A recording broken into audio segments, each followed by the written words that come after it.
We crave it, this elusive thing called freedom. We yearn for it, sing songs about it, even wage wars in its name.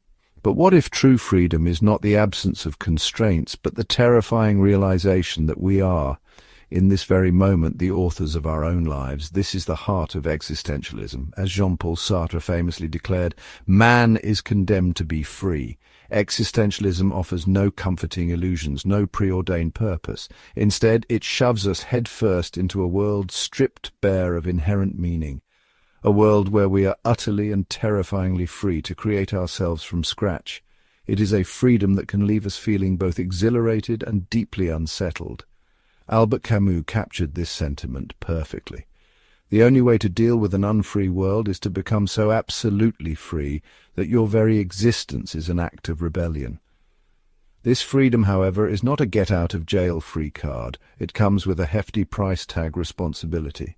If we are truly free to define ourselves, then we are also fully accountable for the choices we make and the paths we choose not to take. Existentialism is a call to action, an invitation to confront the raw, unvarnished truth of our existence and to step boldly into the unknown. Existentialism, a philosophy emerging from the ashes of World War II, throws a bucket of ice water over our preconceived notions of meaning and purpose. It rejects the comforting narratives of religion and tradition, insisting that we are not born with a predetermined essence or blueprint. Instead, we are thrust into existence, naked and vulnerable, facing a world devoid of inherent meaning. This is the heart of Sartre's famous dictum, existence precedes essence. We exist first, and only through our choices and actions do we define who we are. This radical freedom can be both exhilarating and terrifying. On the one hand, it liberates us from the shackles of societal expectations and preordained destinies. We are free to become artists, entrepreneurs, rebels, revolutionaries, anything we choose. On the other hand, this freedom comes with a heavy dose of responsibility. If there is no God, no cosmic plan, no predefined purpose, then the full weight of creating meaning in a meaningless universe falls squarely on our shoulders. This is where the anguish of freedom, as Sartre described it, sets in. We are confronted with the overwhelming number of choices available to us, each path representing a potential future self. This realization can be paralyzing, leading to a sense of dread and anxiety. Yet, it is precisely in this space of discomfort, in the face of the abyss, that we truly discover our capacity for self-creation.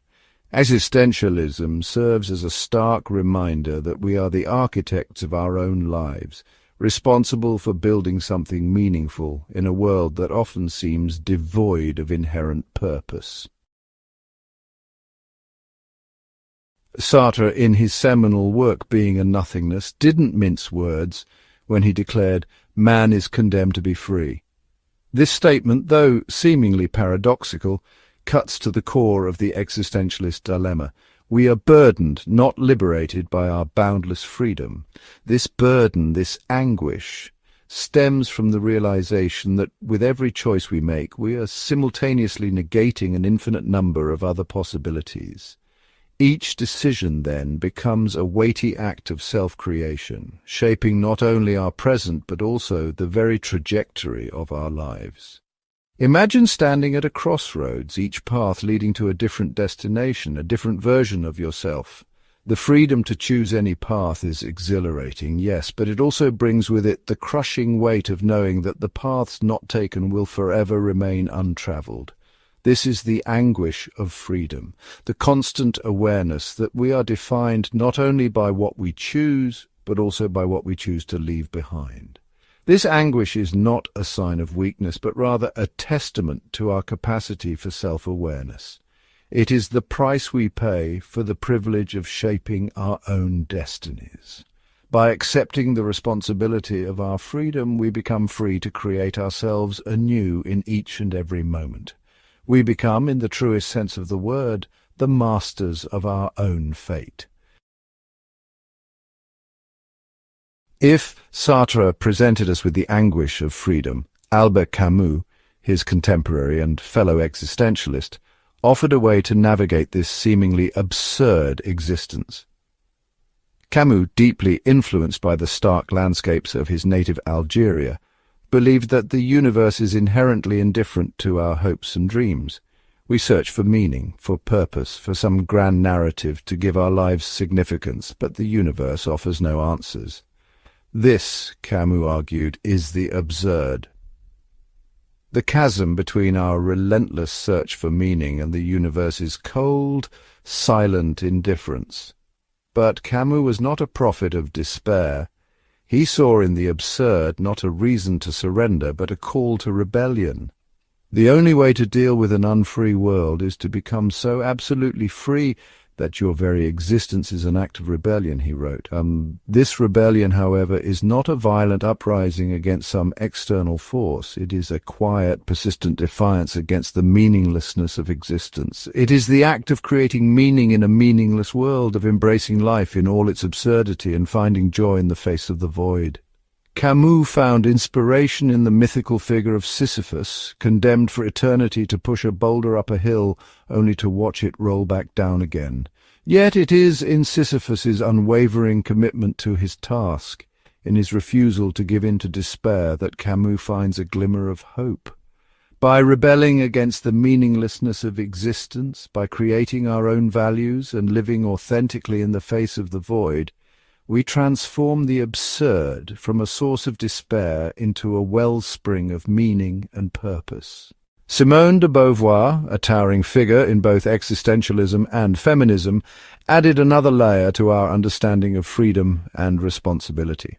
In her groundbreaking work, The Second Sex, she challenged the traditional view of women as defined by biology or societal expectations. One is not born, but rather becomes a woman, she famously wrote, highlighting the profound ways in which social constructs shape our identities.